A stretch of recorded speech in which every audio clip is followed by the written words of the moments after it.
Good morning, good afternoon, and good night, and welcome to the Amateur Otaku podcast.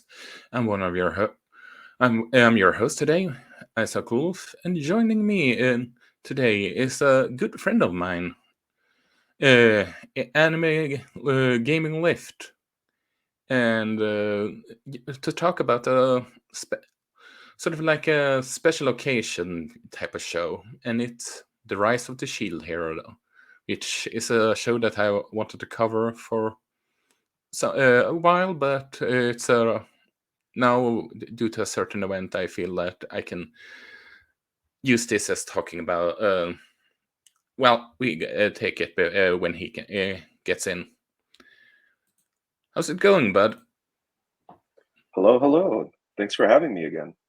So I Yeah, am my Twitter handle is Anime Gaming Lifty, but yes, I go by Adam and AJ. Either one is yeah, fine. yeah. But anyway, we are talking about, like I said, the first season of Rise of the Shield Hero that I've been wanting to cover for a while, and this is one of your favorite shows, if I'm not mistaken. Yes, actually, it is my favorite anime of all time. Well, perfect that I brought you on board then. But the reason I wanted to cover it now of all time, it's because the dub actor Billy Kametz, who some of you might know as I'm Ferdinand von Ayer and other stuff. What is this? He is voicing in JoJo again. He's voicing now for me. Thank you. I got a brain freeze there. He has a stage 4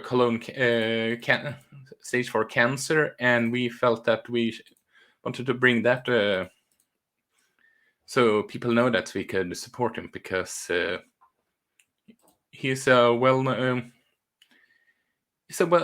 liked guy. He's a really nice guy, and when it comes to the dub acting community, and well, so the link to his GoFundMe page for the hospital bill will go down below.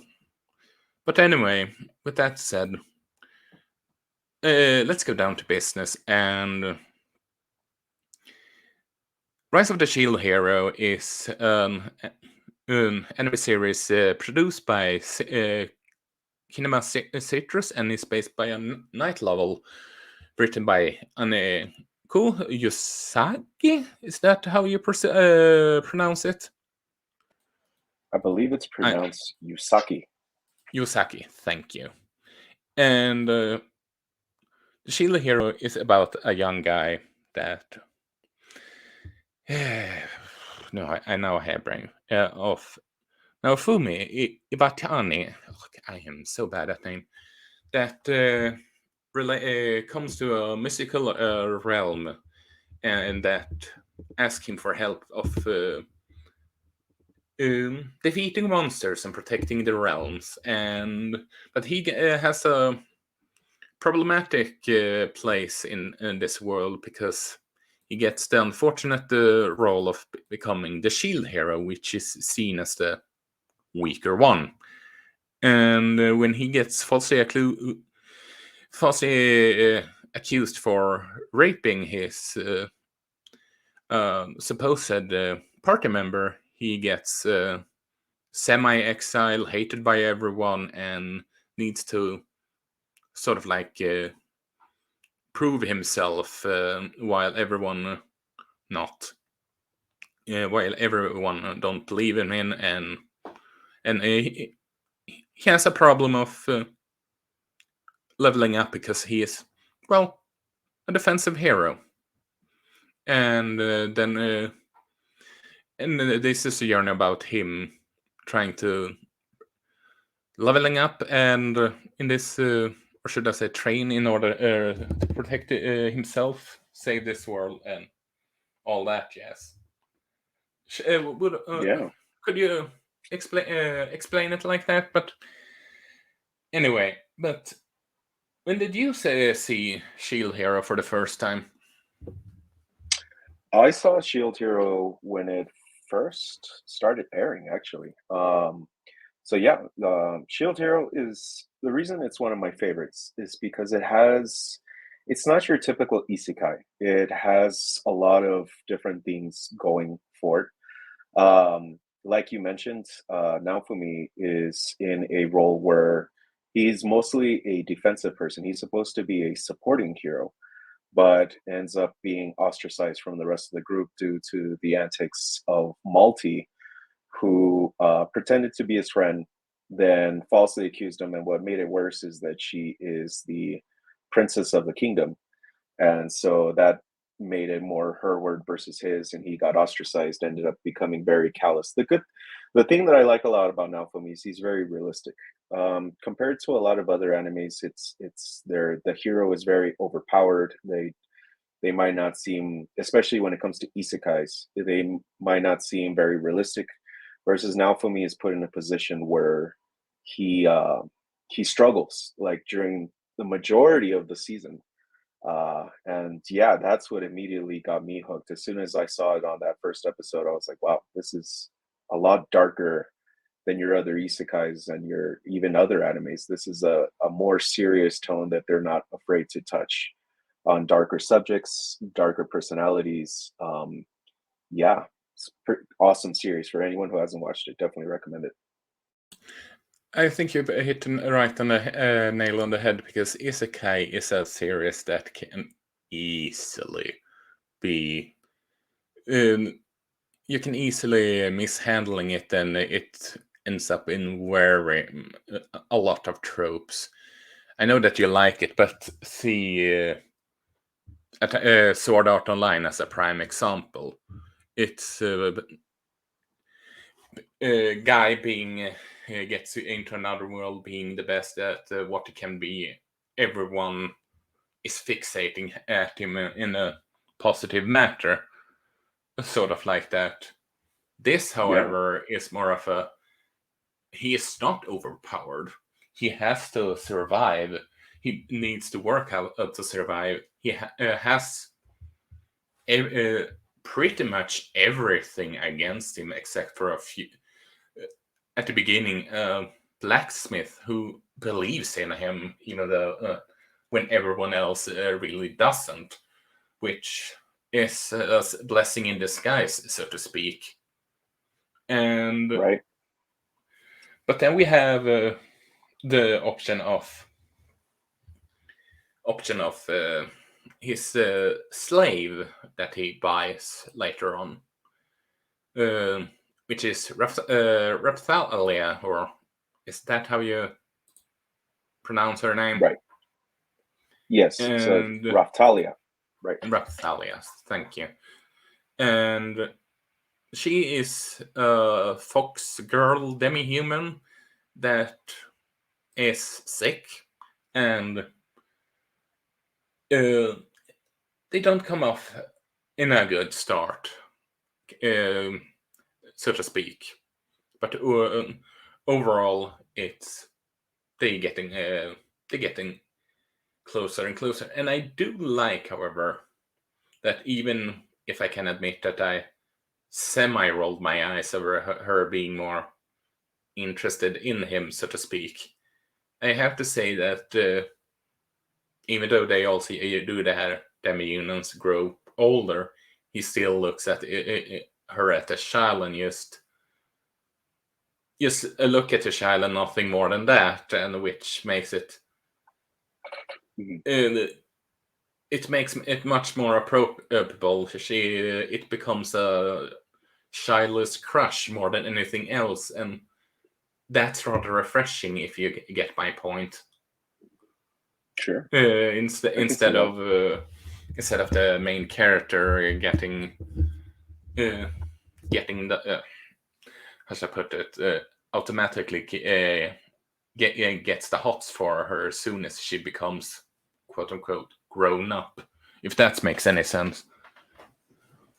Yeah. No, that And makes sense. because which is rather refreshing uh, in my book, because this is just something in story. It's sort of like in story in general. You don't always have to have guy and girl get together all the time. You can just be friends or something like that. I know that it's not exactly for Shield Hero, Mhm. for Ukas and Shield, but you get my point. I do. So I mean, in this case, the reason that Naofumi doesn't return her feelings, it's more because of the trauma he experienced. and He's that very too. closed off. He has a lot of like post-traumatic stress disorder from Yeah, all the traumatic events that he's gone through. He's very that too. afraid of opening up to people. There's a very big difference between the Naofumi that we're first introduced to and the Naofumi that exists currently. The Yeah, Naofumi that we were true. first introduced to was very willing to trust others. He was very kind and and that you even saw that he had Yeah, an interest for Malti and maybe even willing to start a relationship with her, but because of what he went through, even with those that he's closest to, he's very guarded. So yeah, that's why, in the case with Raftalia, he had a very hard time seeing her for anything past when he first was introduced to her. yeah, In his case, it's not necessarily because he just wants to remain friends. It's more that he's incapable of seeing anything more than just friends or even just acquaintances. yeah. But all the time of him talking about how she is still a child, and he clearly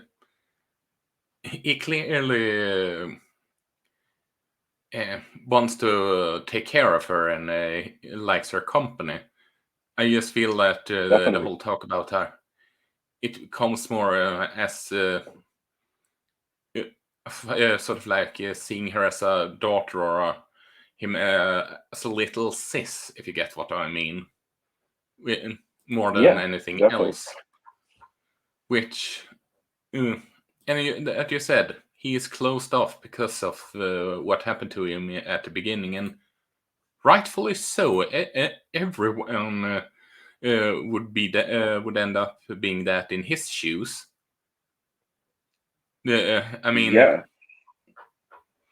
it's not like he was just fault.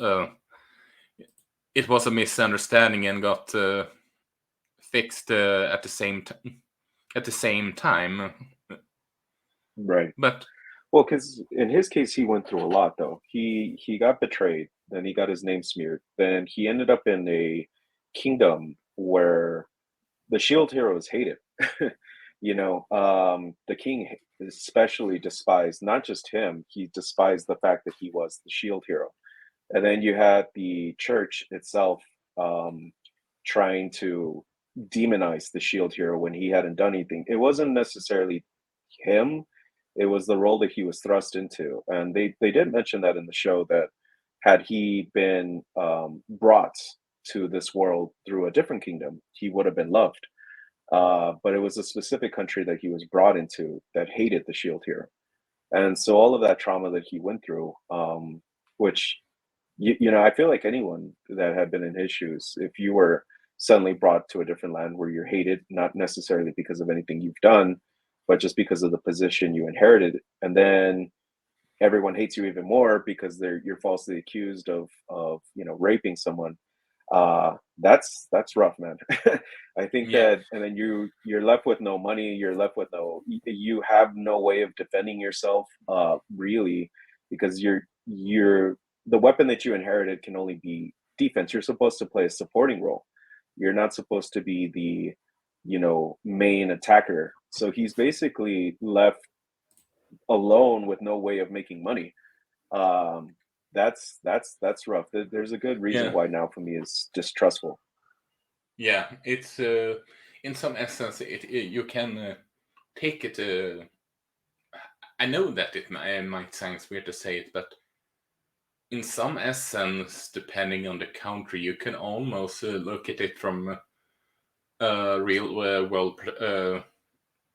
real world settings, because there is countries that hates insert type of people here, and they get shamed, and they have a hard place, and they get smear into the mud, yada yada yada.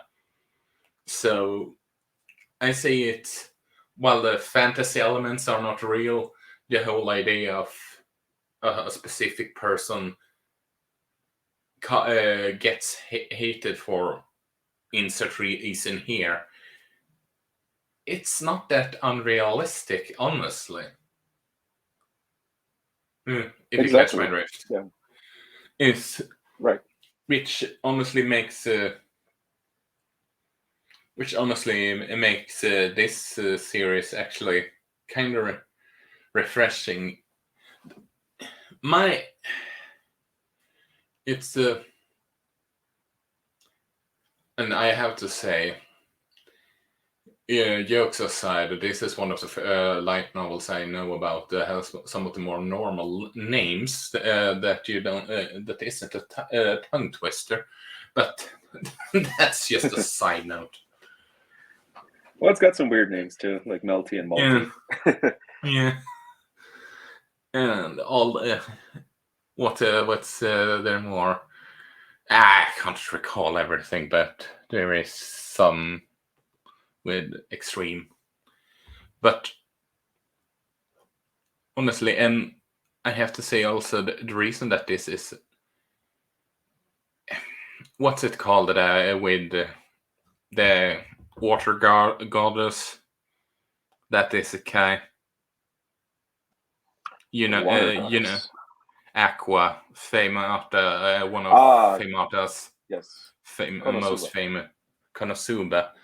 Honestly, it's refreshing that this one is most. Well, it's refreshing to have. Most. Maybe I have looked at the wrong place, but outside of the Sword Art Online and this, most isekai is sort of like comedies, and like I Yeah. said, I'm is it? But Well, you have a few. You have a few that break yeah, from the mold, like ReZero is yeah, very dark for an isekai. But most isekai, the protagonist is very overpowered. He comes to another world. He gains all the powers that exist, and he is basically like everyone falls in love with him. He has a harem, and he just lives like the life that he wanted to live. You have a few that break from the molds, and they have their humor, but they can have their dark moments, like so I reincarnated as a slime, or so I'm a spider. So what? You have a few that tend to break away from the mold, and they get very dark. But you're correct. Most isekai tends to be a very slice of life, very happy, everything's good, and the protagonist rides off into the sunset. yeah, and but so it's refreshing to see it. But also, like you said, it's refreshing to see a main character that isn't overpowered. It's something that easily can happen in not just isekais, but also shonen jump manga that, well, we are covering quite a bit. My Hero Academia and Yeah. sort of like that. And no, I don't not. I'm not saying that I disliking My Hero Academia all of a sudden. I'm just saying that it's refreshing to see a main character that is not overpowered, because insert Yeah, recent here. he's in a sense, I guess you could say he is compared to the common people of the world, right? But in reality, Naofumi is not more overpowered than the other heroes. The only reason that he is more powerful is because he puts in the work. Compared to the other heroes, which are the sword hero, the spear Or hero, and the bow hero, the other four cardinal heroes. The only mm, reason that Naofumi tends to be more overpowered than them is because he's had, I guess you could say, more life experience. He's more yeah, adjusted to the world. He's fought in the world versus them. They treat it like a video game, and so they don't really recognize that they really are in another world with other rules and other people. And so they tend to not train, and then that's why they easily get wiped whenever they fight a strong hero. and Naofumi has to save them. But yes, in a sense, Naofumi is not stronger compared to the other heroes. He's just more determined to survive because of all the things that he's gone through. Yeah, and what I do wonder is, uh, because how should I put it? Now I lost my train of thought. But what have you you haven't seen season 2 yet? I saw the first episode, and the only Yeah. reason that is because I got very attached to the dub. I know that that's a controversial opinion. I do watch subs, but this was just one that I preferred the dub in. But yes, going back to what we were saying at the beginning, Billy Kometz, who is the voice of Naofumi, who is the main character, came down with cancer, and so the dubs they had to replace him with another, which I believe was Stephen Fu, right? That they Yes, replaced even him with, Fu. and so the Also dubs got, are taking longer. yeah. Stephen Fu also got the English voice as Doom, if I'm not mistaken. Which I listened to that part, and he made a good job. Yeah. Yeah, he's from what I've seen. Again, I know that a lot of voice actors before they become credited, they've been voice acting for a while. But in terms of bigger roles, he's newer in the voice acting scene. But yeah, I listened to the first episode of the new season. He's doing a great job. Is there anything, without going into too many spoilers for the season one, but what? Because I don't think we have that. Is there anything specific that you hope they're going to cover in season 2? Any specifics? Hmm. Anything specific? I guess the thing that I kind of want to see is the relationship between Naofumi and the other heroes. You can see that they're not still very much on good terms despite his name being cleared. Again, I don't want to go into too many spoilers, so I'm just going to leave it at that, that his name is cleared. But I do want to see the relationship further grow between them because um they need each other, right? Again, now there's a reason why Naofumi was not the only one brought into the world, and there are other three heroes. Yeah. And so again, without getting into too many spoilers, you can kind of tell from the first episode that the other three heroes are basically worthless. It's not that they're not powerful, it's just that they have very bad mentalities and they're very easily manipulated. And so I want to see them grow to trust Naofumi more and Naofumi lean more on the other three heroes. Kind of get to know them, have them get their redemption arc, I guess you can say. That's something I'm hoping to see. Yeah. I'm kind of with you there. But yeah, do you have anything else you wanted to talk about season 1? Yeah, well, man, where do I start? There's so many things that is great about season one. You have basically the literal, like it's in the title, right? The rising of the shield hero. He starts at the very bottom and then makes his way up, and he makes his way up by hard work, right? He survives. He now for me is an interesting hero because he's also kind of like a villain. He's not afraid of extorting people, and that's pretty funny. I find those moments, but I think that that makes him more relatable. That he's human. He's not the Yes, typical like he's just good. so you Yeah, would call him more of an anti-hero than hero. yeah. He's very. I mean, he's like borderline anti-hero. He's not quite there yet, but he's getting there.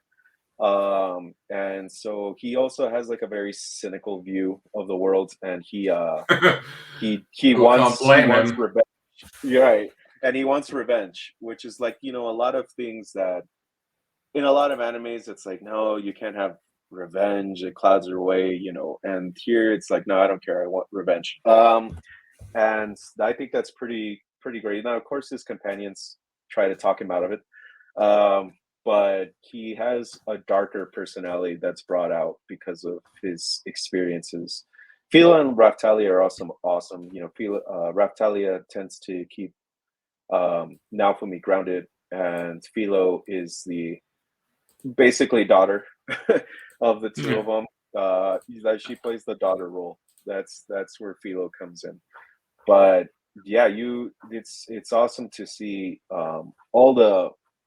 I'm trying not to get into spoilers when I'm talking about season one, but um, it's good to see the change in Naofumi versus the person he was to the person he became because of betrayal to the person he became after, his, I guess you could say, like, redemption arc, even though he didn't it was more the rising arc, I guess.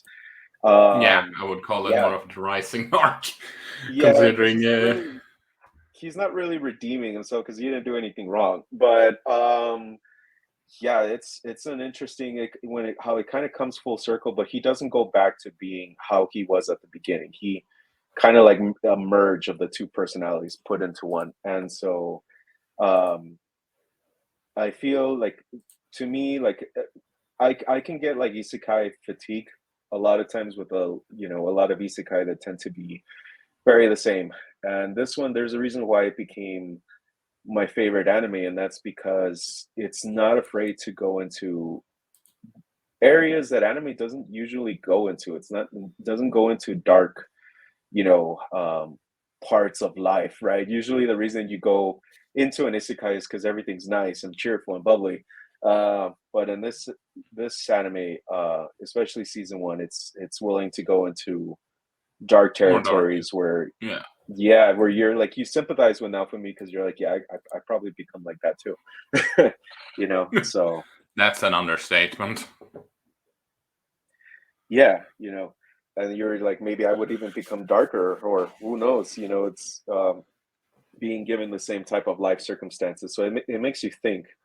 But yeah, for season one, for anyone who hasn't watched it, recommended both in sub and dub, whichever your preference is. Both are great. I've seen them both, Yeah, and so yeah, I only definitely seen give the it a watch. dub, And so I can oh, only okay, so speak for you're with that. me. Okay, you're with me. Yeah, you're with me where you've seen your main experience has been with dub. But yeah, well, my first experience was with dub, and then I went back and watched the sub. I'm mostly someone that watch the sub because that's when if it's a newer series and or sort of like that, or I need or I can't have the volume enough high because, Gotcha. well, there's at times, but honestly, there are exceptions where I do listen to the in, to the dub, and then well, it's when Ryan, well, friend of the show Ryan called Levi is the being in the dub role, or Robert Moreira, which we both have interviews with earlier. The former is the voice Yeah, of Rhoda Soul in the My Hero Academia movie, and Rob Moira is the voice of he's Yukimaru. Yukimaru. Yeah, Yes. yeah, they're awesome. They did awesome work. Yeah. You're following both, right? I believe I am. If not, I will after this. I know that I'm Yeah. following Rob for sure. Because I've interacted with him. We've talked about clones.